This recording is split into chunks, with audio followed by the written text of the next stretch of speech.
Hmm.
Normal वाले जो आपने क्लिक करके जो साइड का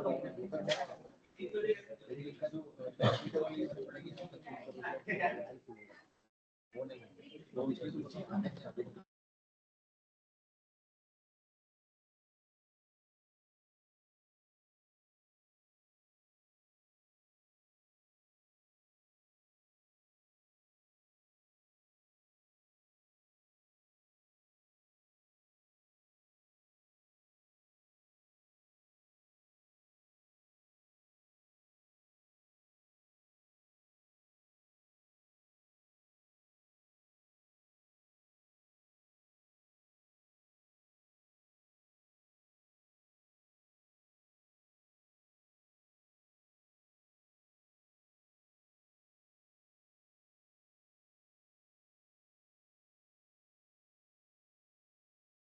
Hello, Amit. Hi. Hi, everyone. Am I audible?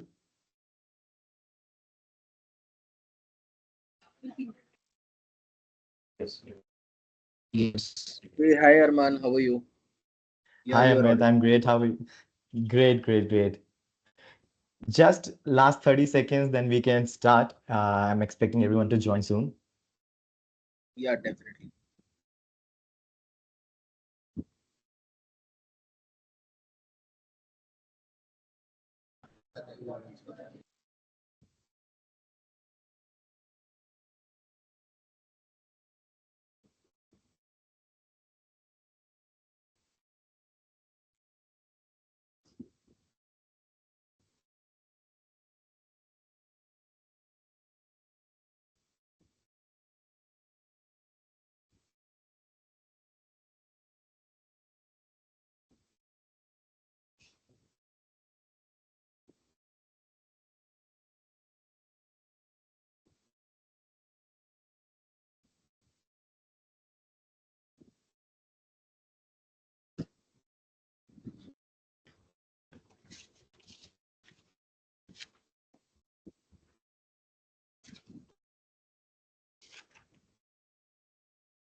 So, so let us start. Excited for the session, excited for Converse 3.0. So, today we are honored to invite Amit Yadav, a seasoned growth strategist with over 12 years of experience in the D2C and e-commerce sectors. Amit has played a crucial role in transforming brands like Mamaearth and the Dermaco. As the Associate Vice President and AVP of Revenue Growth D2C at Hosanna Consumers Limited, under his leadership, Mamaearth grew revenue from 6 crores to 500 crores in just 4 years. And the Dermaco achieved a similar success in just 3 years. An IIT Delhi alumnus, Amit is an expert in customer acquisition, retention strategies, conversion rate optimization, data driven marketing, revenue optimization, and whatnot. His innovative approaches have consistently driven significant growth and profitability in the businesses. Today, Amit will share his insights on scaling D2C revenues, the evolution of e commerce, successful customer acquisition strategies, and the future of industry trends. Please join me in welcoming Amit Yadav in Converse 3.0. Thank you so much, Amit, for joining us. Thank you, Arman, for having me on this. Great, great. So let's start with the session. I have a few questions for you. So the question is an AMA session where I'll ask some questions and we are excited to listen to those answers. So here I come up with my first question. Can you give us a brief overview of your career path and the major achievements, and what motivated you to focus more towards the D2C industry in the e-commerce sectors?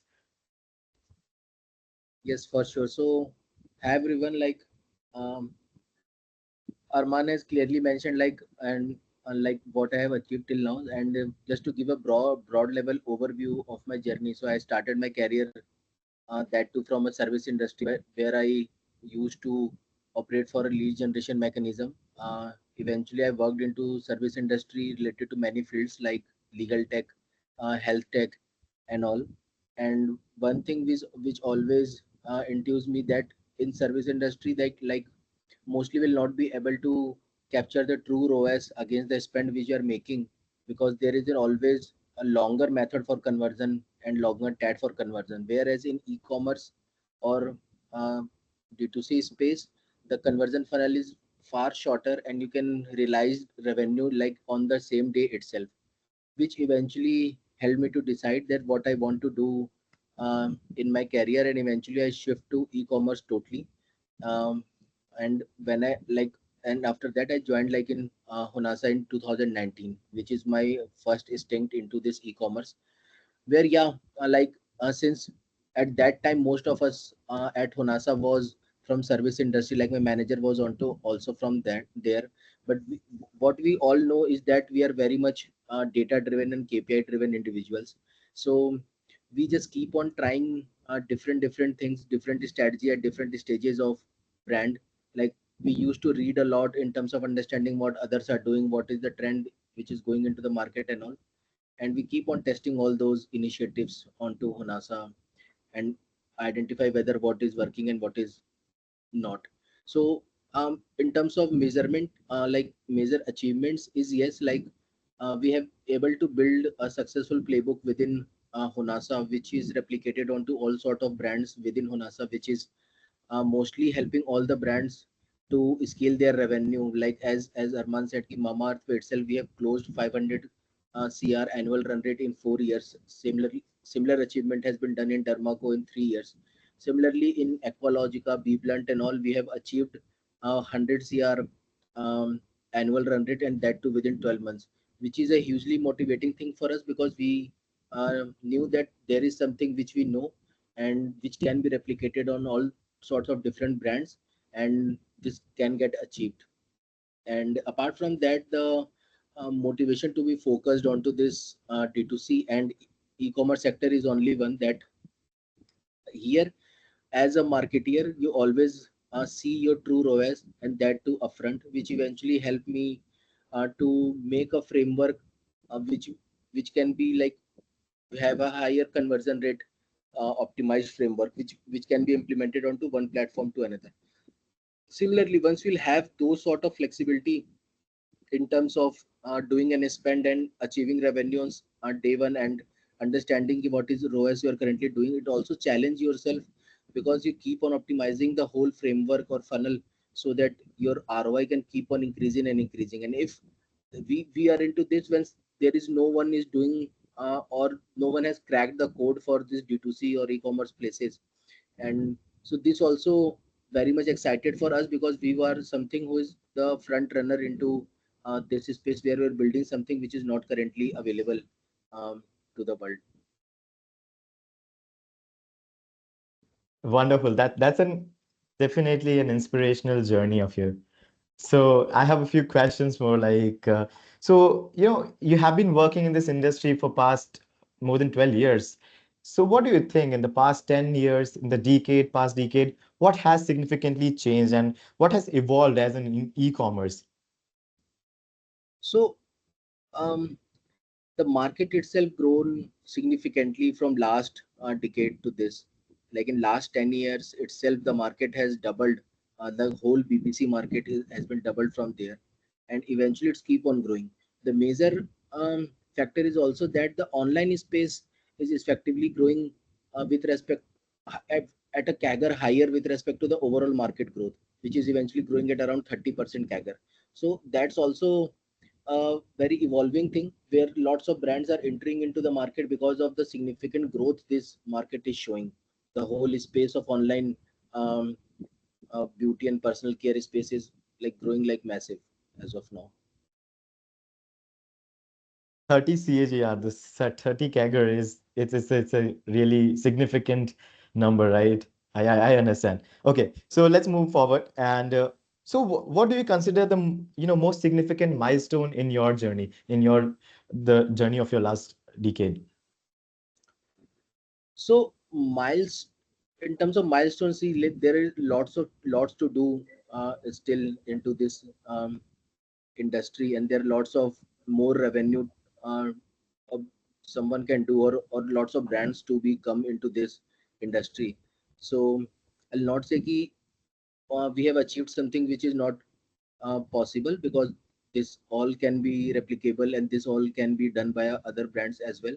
But yes, one significant thing which we are very much confident and we take proud of is that like we are able to crack the code for scaling D2C brands, and that to profitability, which I guess is a major problem as of now for most of the players into the market.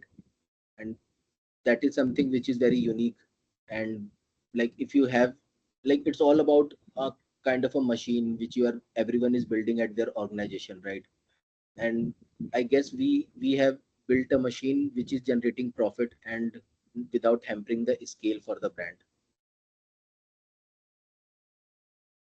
I agree with that. Definitely, as in the past decade, as it has become a machine for the brands. Now, what they are building, they're building it for the consumers. But what we have seen, the consumers have also evolved, with the digital era and everything. Consumers have evolved in the past years. What do you think? How the market and the consumer behavioral shift has happened in the recent years? So yeah, consumer behavior is now becoming like more flirtatious because of options available into the market. So earlier, like when we started doing working into this, then we see higher repeats in all segments, all categories, all products, and everywhere. Sooner or later, everything is like slightly taking hit because of more competition into the market, and eventually consumers love to try new things. They, if they hear something, if they saw something during ad, and if that is enticing enough, they will definitely try, which eventually is a major shift into consumer behavior, because they're trying each and every brand available into the market as of now. Might be they're searching for something which to stick with something, but might be they are not been able to find something where they can stick. Or it's also because skincare or overall D2C is all like it's in all field, right? So I guess um, it is also kind of a fashion now, like a fast fashion jaise hota hai, it's similar to that. This anything new, if it is with new proposition is coming into the market, consumers are shifting toward that. If something new again come into the market, consumer again shift towards that. In that direction, brand has always to be updated with what is upcoming trend into the market, and where consumers are shifting, and how to stop them to shift from their brand to some other brand is what someone has to totally focus upon. Also, online penetration, like after this COVID and everything, online penetration has also gone very higher. Like now consumers don't um, just go online just for shopping, but they keep on taking up things when they go outside or in mall or shops and all. So these two things uh, brand has to mostly focus on, where online can be tackled via omni-channel approach, and the initially flirtatious nature of consumer can be tackled by keeping the brand uh, more trendy and towards like um, where consumers are hitting or going to. So just update yourself in terms of brand, and second, present everywhere is what I guess. Obviously the third behavior shift is also the quick commerce, which is recently started happening, where instead of offline, consumers are also going towards quick commerce, which is eventually a major thing to crack now, which most of the brands are doing these days. But eventually, as of now, nobody is able to crack this playbook too, and I guess there is a huge scope in that area. Wonderful. And that is definitely, enticing a lot of young entrepreneurs to get into this business and try the quick commerce and how it goes for them. I believe so. All right. And so moving forward, I have this very interesting question, and I personally believe that I really wanted an answer to that. So growing of Mama from 6 crores to 500 crores, like that's a huge number. And within just a short period of time, just like 3-4 years, you grew the 6 crores to 500 crores of business. What are the key insights and, any highlights you want to share in that particular journey? Yeah, so see, there is no one shot formula for everything, but there are few things which can be um, done in that direction, which can be contributed to a revenue what we have done. So basically, one is obviously the content, which is very important for any of the brand to create a differentiator around into the market or with respect to the competitors available in. So you need to clearly differentiate yourself, like why you exist, um, um, and what problem you're solving for users specifically, right? Because everyone is saying that they solve X, they solve Y, but it's not like that you want all of users available into the market. You want users who believe into your proposition. So initially you want all those users only. So this right content, and why kind of a content, why a brand exists, kind of a content will really work in this direction. Apart from that, you also have to next step to choose distribution for this content, and that too via right channels. Like initially, like at different stages of brand, different distribution channels can be utilized. Like at scalability stage, where a brand like Honasa is mostly distributing their um, content via OTT channels, ads, and um, like outside OOH ads and something like this, which is mostly a branding kind of an activity. But for a smaller brand, those content distribution should be via right channels, via like Meta, like influencer activity, or any other channel, which is totally online and digitized, right? So this distribution is also important, where you have to see um, that what particular distribution channel is bringing in more revenue in terms of brand. Third part after this content and channel distribution is obviously data.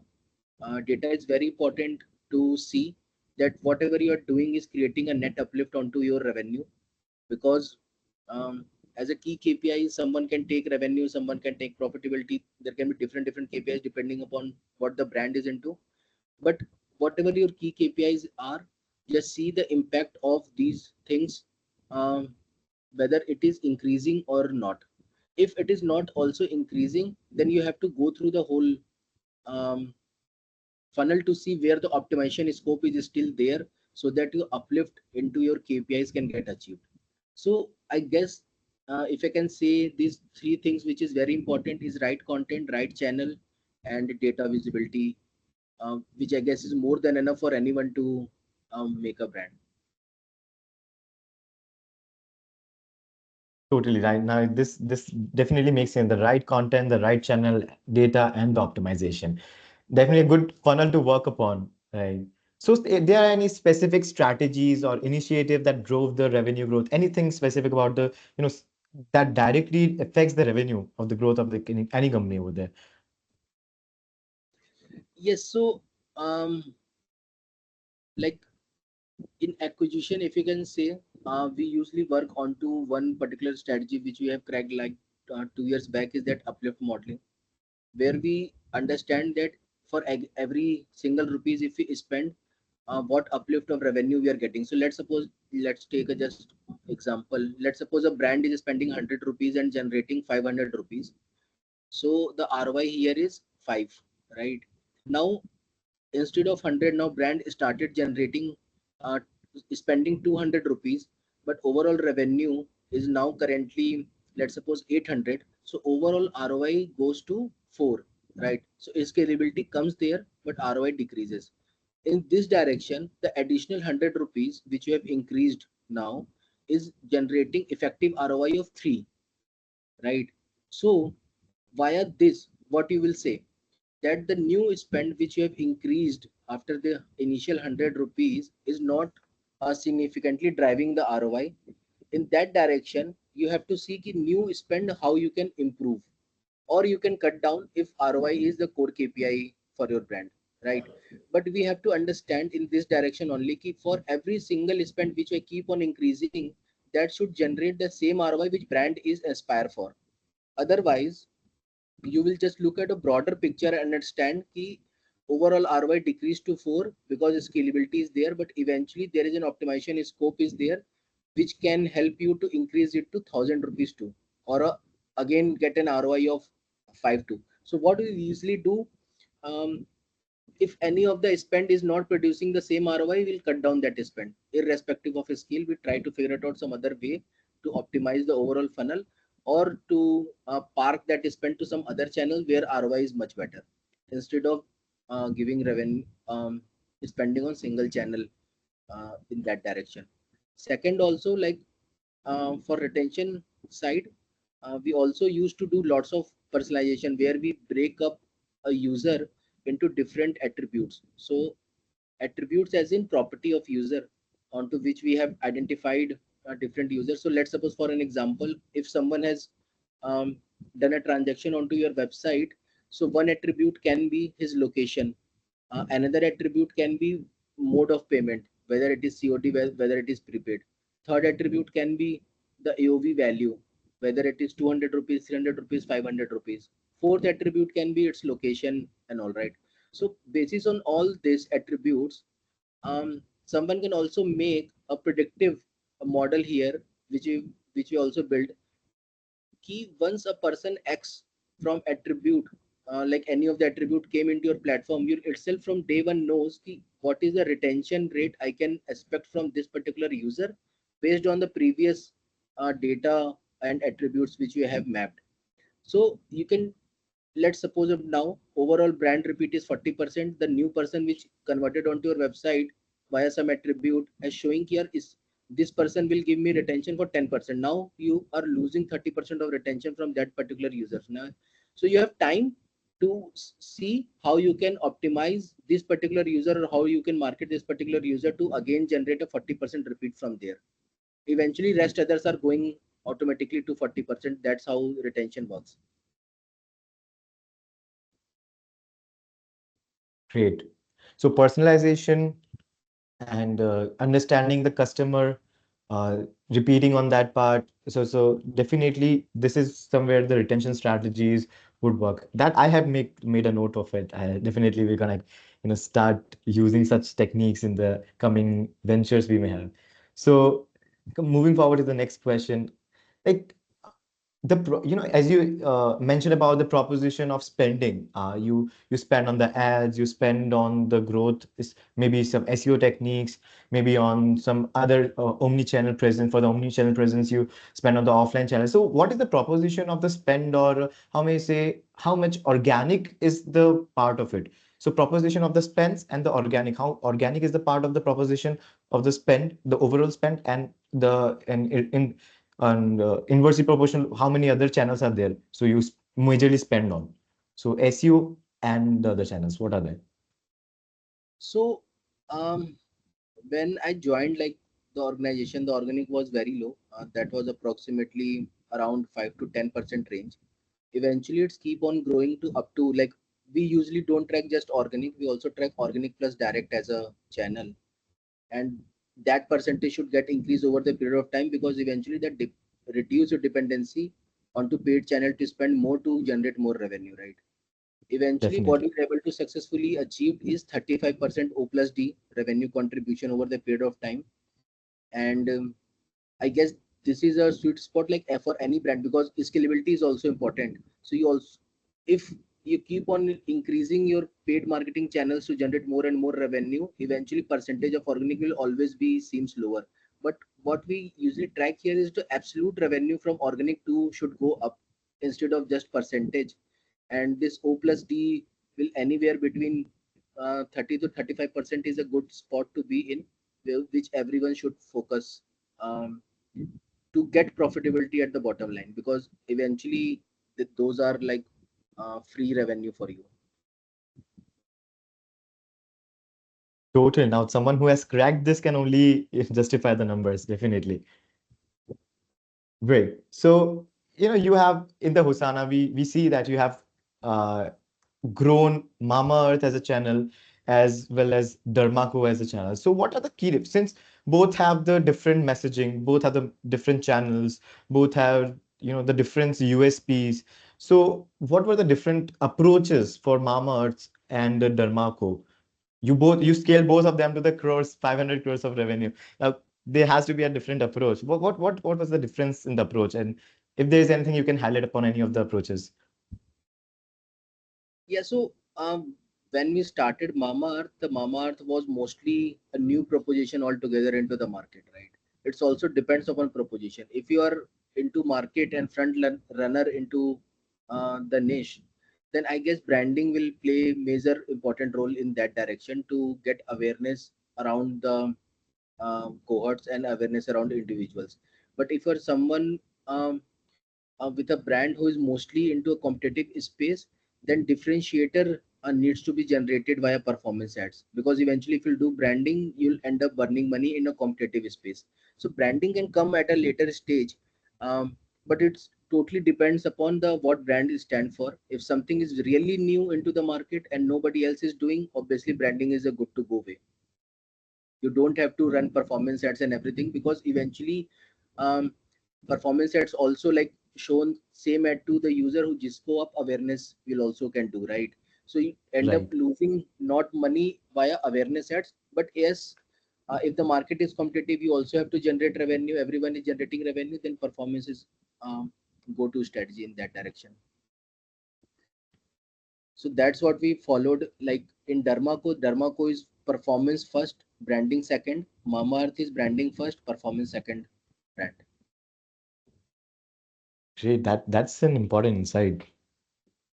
So definitely, as a brand grows, there are many challenges that you face, and along with scaling Mamaearth and Dermaco, what are the any challenge you remember, any incident or any major challenges that you faced growing both the brands? Any major challenge you would like to highlight, and how you overcome came those challenges? Yes. So see, like for any brand, for us usually we follow two major KPIs. One is top line, second is bottom line profitability, right? Now within this, there is always you face some challenges and within the funnel of top line to bottom line data. In that direction, like you always because you have to generate like bottom line profitability. Now to generate this, there is only two way: either on same spend you increase your ROI, or you can generate higher revenue via optimization of your existing funnel, right? So in that direction, I guess optimization space में CRO, that is conversion rate optimization, is something which is very much important thing, because as in if you keep on scaling your paid advertisement, the quality of audience keep on decreasing day by day, like after year or year. Not I'm saying day by day, but year after year your conversion rate will keep on dipping, because the higher intent audience you have acquired earlier, now the user intent is keep on decreasing. So you always have to in this direction make sure that your CRO will be at par for these users too, so that you'll not end up losing or leaving ROI onto the table, right? So this is something where we struggled a lot. Like not I said ki struggle, but we worked a lot in terms of increasing, because we have seen trends where our CR will overall CRO will conversion rate is keep on decreasing year on year, as and if we are scaling the brand, right? So that is first.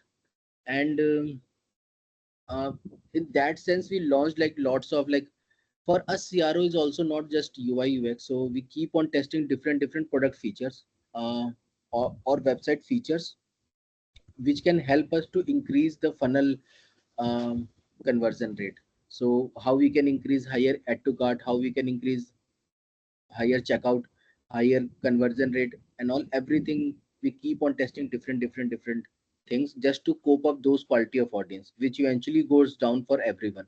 So it's not possible to have a similar conversion rate, but yes, you have to evolve your website and portal accordingly. Great. I made a proper note of it. Seems to be very useful. These are the useful insights, though. So when when you're scaling the brands, you constantly spend on the marketing. You get into the marketing. Definitely, by the time you get a lot of data with you, and once you start getting the data, you start optimizing your marketing efforts. And what being a marketer, I would just like to know how you use the data to optimize your marketing efforts, as well as what are the major KPIs that you track in your success stories. Like when you're growing, what are the major KPIs you would like to track in the marketing? So in this direction, like there is lots of data depending upon different types of teams. So acquisition mein there is lots of things which we track. In retention we track lots of different things. Similarly in conversion and optimization also we track a lot of different things. One I just give a one example which will certainly help you to see.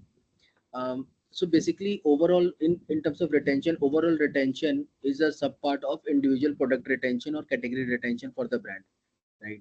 Now we figured out that our weekly retention is going down for a certain period of time, and due to which we are struggling to generate more revenue out of it, because brand is also a part of new user revenue and repeat user revenue, which eventually if hamper your overall profitability will also go down. So you always want ki your repeat user revenue should go up so that you generate more and more profit at the bottom line, right? So um, we have dig down into the data because our retention is going down and revenue from repeat is going down during certain period, and we just need to know ki why it is happening, right? And we figure it out that key onto acquisition side there is one product which they keep on scaling because they are getting better ROI at that particular product, but the retention for that particular product is almost zero, let's suppose. So if you are doing wrong acquisition too, your retention can also get hampered, because retention is all about automation and attribute based messaging to the users afterwards, right? So those are all kind of things which you don't uh, change on daily basis onto the retention side, but if without changing anything, if any something is going wrong, you have to identify what is that, where we figure it out ki, let's suppose there is a face wash. It was although not a face wash, but let's suppose there is a face wash which a brand started scaling, and eventually the face wash retention is so low that overall brand revenue is getting hampered onto the retention side. So eventually, what you will do, right? Now we figured out that there is a product um, who, which is new launch and their retention is almost zero, and brand is scaling that part.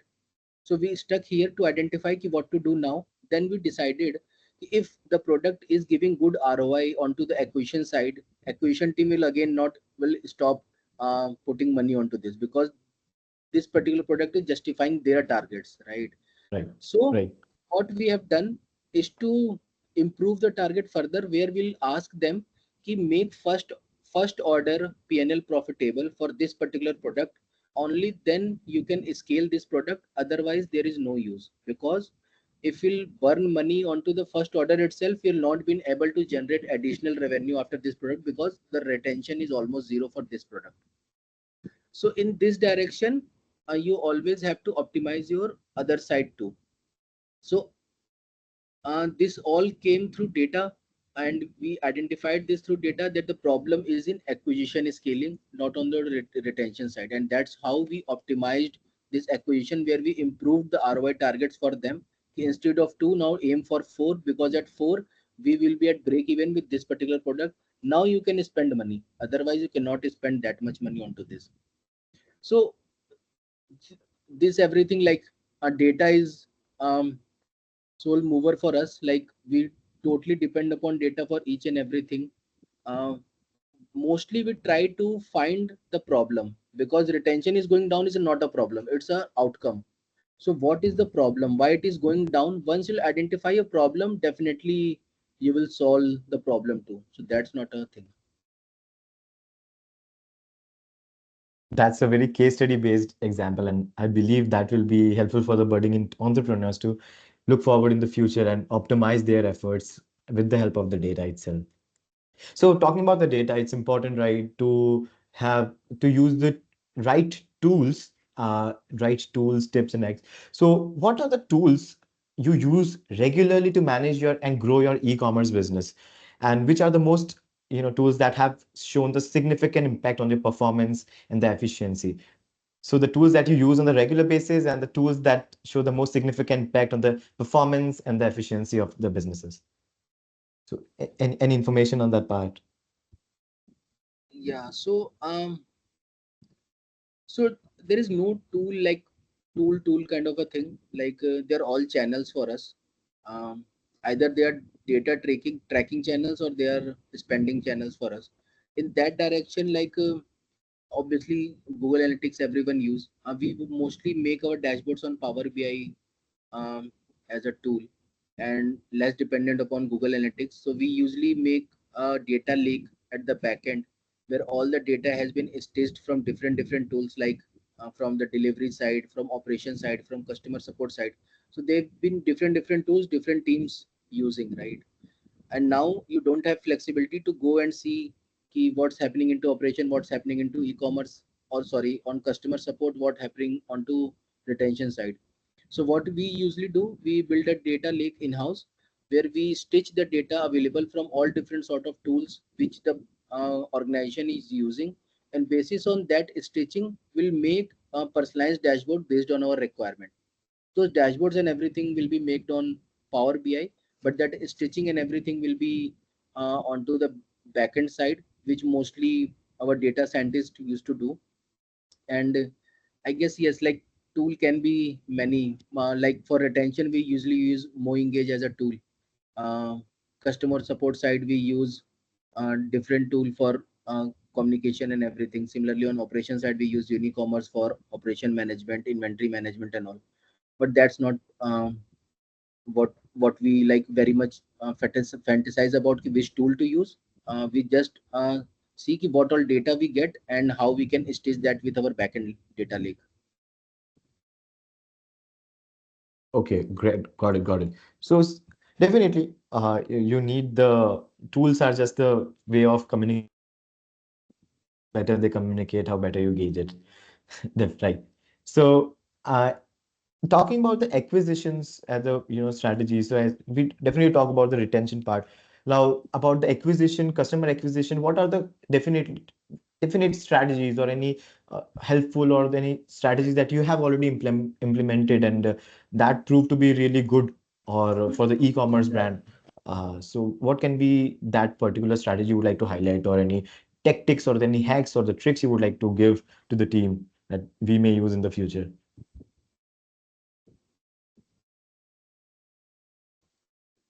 So one hack which I can give is that ki, um, most of the brands are currently dependent on data to be like user data, which is mostly phone number and email ID to retarget them. Right now, you cannot retarget. You can retarget all the users basis on session onto Meta, Google, and everything. Right. So eventually, uh, these retargeting based on cookie based mechanism. Right now, these cookie are itself available onto the browser for 30 days only. Right now, you cannot retarget user after 30 days because the cookie got expired, unless or until they keep on visiting your website again and again. Right. So Okay. there are tools available into the market which can extend the expiry of these cookies from 30 to 6 months depending upon your use case.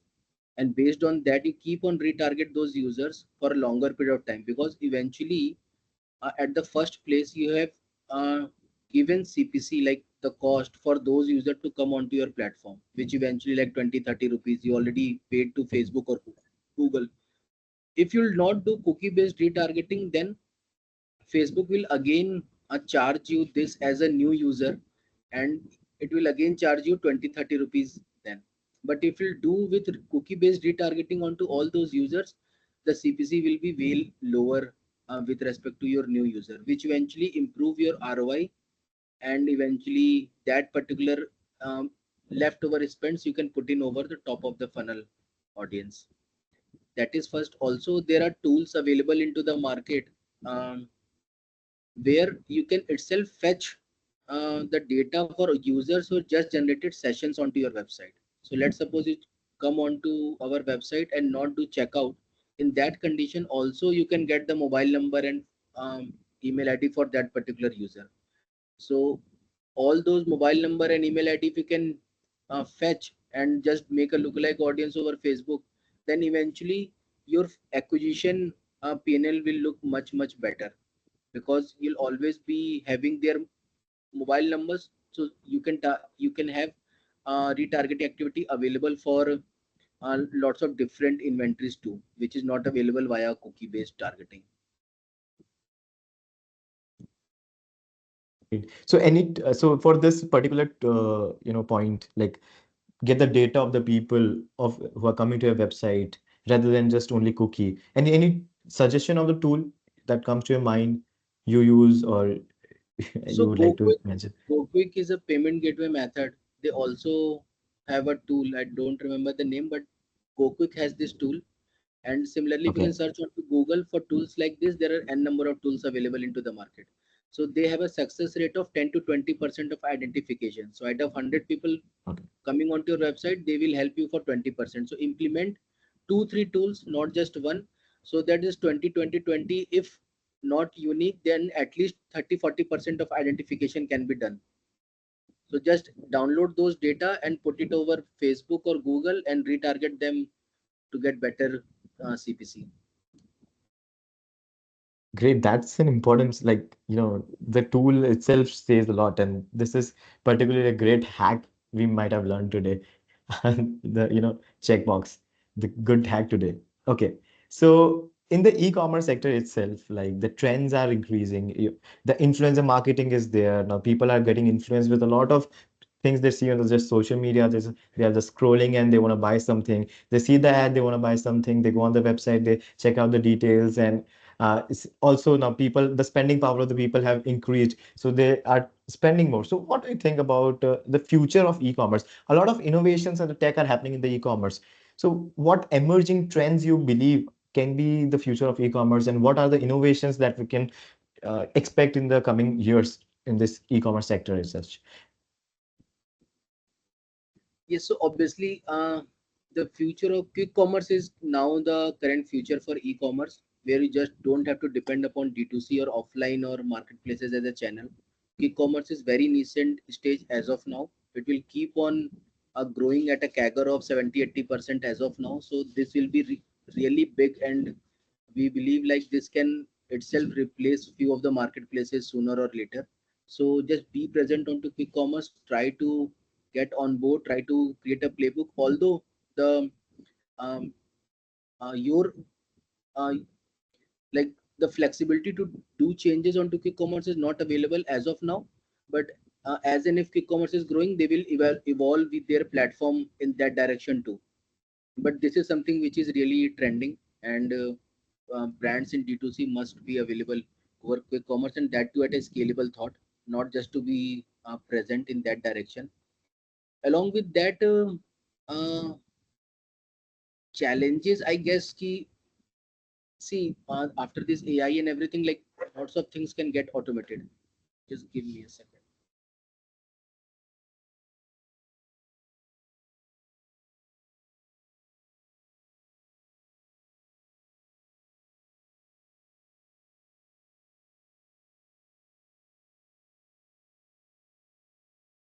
Yeah, so since lot of things are getting automated, but there is still like, and what we believe is that two things which always be ahead is one is creative thought, which is currently not available um, into the market, and creative is something which we keep on testing to resonate with your customers, and this is like creative contains both like content and creative. But yes, creative thought is something which is currently lagging into the market, and more and more people need to learn the creativity thought around if they want to build something in D2C. Second is data based modeling. Like this is very important because if you're not able to understand and go deeper into the data, eventually execution can get automated sooner or later then again, because um, running a Yeah, Facebook ad is not a rocket science now. Like maybe 4 5 years back, people don't know about Facebook, what to do, what not to do. But today, everyone knows good level of Facebook understanding, and this is um, not like, and this is like very um, common these days. So you have to just step ahead into this direction and understand the whole science, like whole knowledge of data science as well, where you have to keep on learn about the modelings available. You have to keep on learn how to validate data, and what all data you have, what that data is particularly saying, what you want to know from that particular data is very much important, which I guess as of now people are not thinking is this direction. Like we specifically pitch our team members to go deeper into data instead of just doing executions, um, because eventually everything will be automated sooner or later is what we believe. great. Right. So it's definitely as the tech is growing, everything is going to be automated, and the creativity is something that is going to set you apart from the competitors and will be your USP as in the market. Right. I totally agree with that.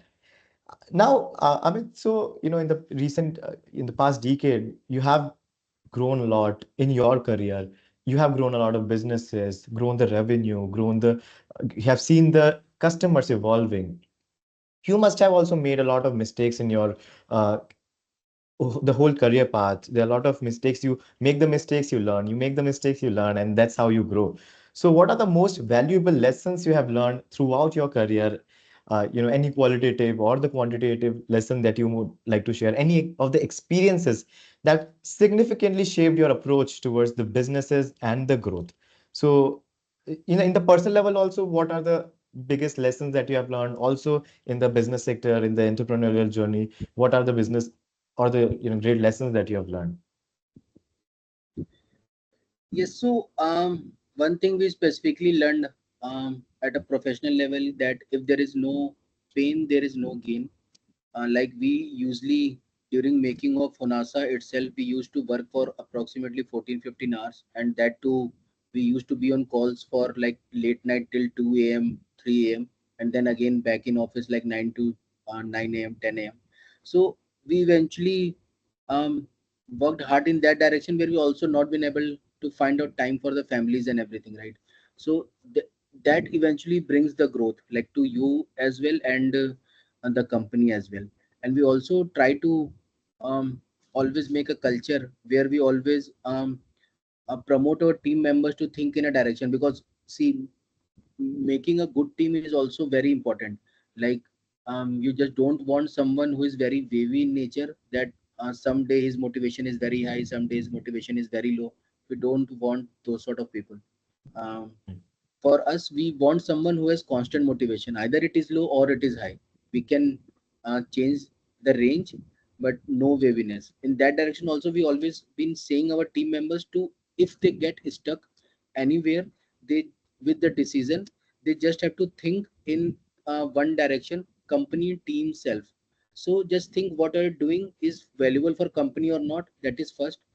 Second, just think valuable for the team or not, and then think about yourself. So most of the people stuck there into their journey of Self. making career and everything. If you just think about self, it will be really tough for the person to grow as an individual in their career, which I eventually learned uh, after these all years in Honasa, because company itself value you if you think in this direction. And Right. yes, in apart from that, in my personal um, um, um like journey pay, like we always like be in phases where we done some bad hirings and everything, right? And again, like we Right. always thought ki if I'll remove this person, my work will again get stagnant, or I can have to be in hiring then again for next 3 months and search for new uh, person or not, right? But I guess as a leader, you have to always take ownership of your things. Eventually, if you'll start taking ownership of your KPIs, um, we have seen that everyone will only grow if everyone start taking ownership of their roles, right? So that also Right. reduce the manage thing from your manager too. So um, this is very important to take ownership, and like take hard calls. No fear on taking hard calls, but yes, the framework should be company, team, self, instead of self, team, and company. Great. So the formula of company, team, and self, that will help us all become a great teammate, the great resource and the asset for the companies. Definitely, that will yield us forever in the career path ahead also. So there are a lot of what we see, that a lot of entrepreneurs, like a lot of new age generation, they have that adrenaline rush, and they see something, they want to get into the business, they want to try something, try and error, try and error, that goes along. But what are any practical advices? There's no harm in trying and doing, but what are the practical advices that you would like to give to the budding entrepreneurs? And maybe one of us would be definitely an entrepreneur in the coming years. So any advice you would like to give us, any strategical input that you would like to give us here, that would be helpful. Yeah. So in this journey, like obviously this is the right time to start anything if anyone wants to do anything.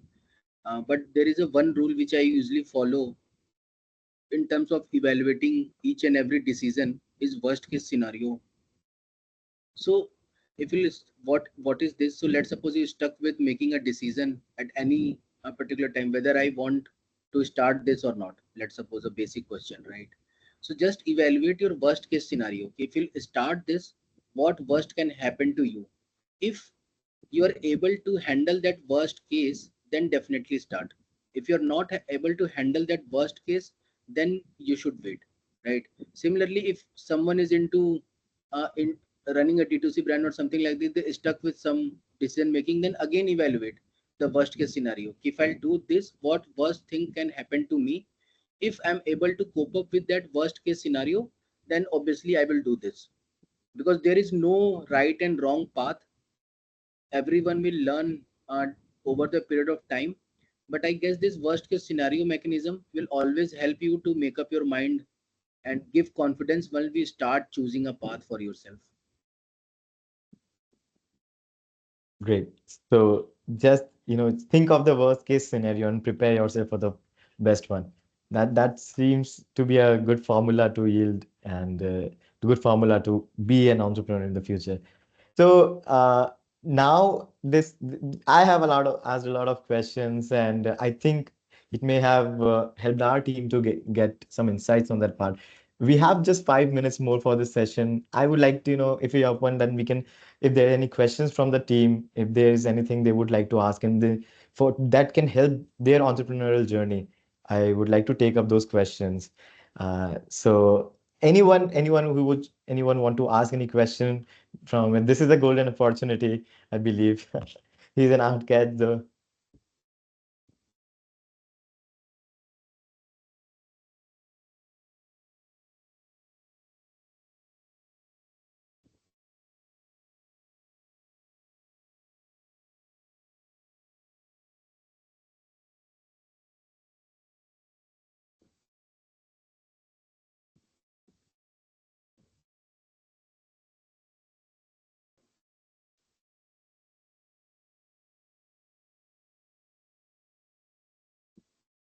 So any questions from the team? If there is no question, then we would like to conclude over here and uh, take a good bit from Amit, and we hope to have him again back with us in the coming sessions. Any questions? Just I'll give you 30 more seconds to think of any good questions you have in mind, and then we can wrap up.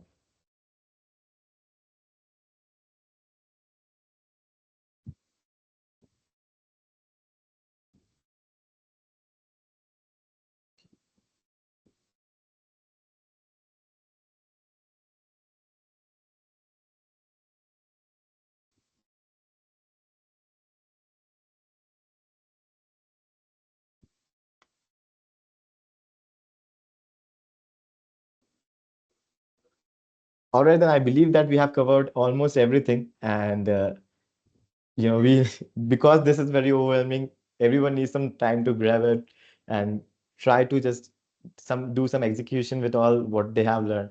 um I think this is it from my end. Anything else you would like to share, or anything you think which is important for anyone, all of us here? No, so I guess just be data centric. That will always help you and your career to ahead with respect to what you want in your life. And I guess yes, all the best, guys. Digital world is totally new. It's still evolving. It's just 10-year old thing. So don't think ki, you know less than everyone else, because there are a lot of things will keep on coming into the market. Just be updated and try to learn as many skills as possible.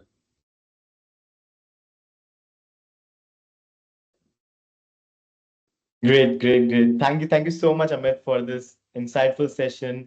And we believe and we wish that you can join us in the future with a lot of more questions with us, with some experimental questions, and any help if we may want in the future, you'll be there to help us. So Okay. Yeah, thank you, we, Arman. Thank you for having me. Thanks a lot. we are grateful to have you. Thank you so much for attending the session. Bye bye, guys. Have a nice day. Bye. Thank you. Thank you. Bye bye. Bye, Thank you. everyone. Thank you so much for Thank joining. you. Bye-bye. Thank you.